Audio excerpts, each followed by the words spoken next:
AI ప్రభావం చూపించే మూడో రంగం ఆటోమేటివ్ అండ్ అసెంబ్లీ. ఈ రంగాల్లో ఏఐ పవర్ ఇంత అంతా కాదు. వాహనాల విడిభాగాన్ని ఏఐ వేగంగా డిసైడ్ చేయగలుగుతుంది. క్వాలిటీ చెక్ అన్నది మనుషులు చేస్తే తప్పులు దొర్లే అవకాశం ఉందేమో గానీ ఏఐ మాత్రం ఎంతో ఖచ్చితంగా చెక్ చేస్తుంది.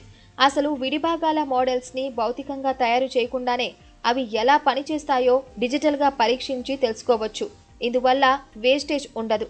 వాహనంలో ఏదైనా భాగం పాడైతే బాగు చేయడం అన్నది పాత పద్ధతి. కానీ రేపు ఏఐ సెన్సర్ల సహాయంతో ప్రతిదానిని పాడవడానికి ముందుగానే అందులోని సమస్యని గుర్తించవచ్చు. ఇందువల్ల రిపేరింగ్ రంగంలో కూడా ఎన్నో మార్పులు వస్తాయి.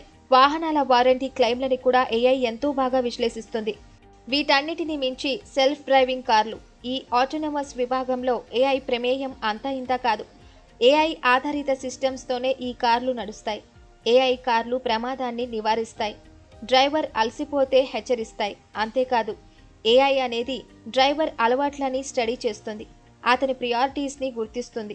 కార్లో సీటు అమరిక ఎలా ఉండాలి, ఏసీ ఎంత ఉండాలి, ఎంటర్టైన్మెంట్ ఏముండాలి, ఇలాంటివన్నీ వ్యక్తిని బట్టి ఆటోమేటిక్గా అడ్జస్ట్ చేస్తుంది.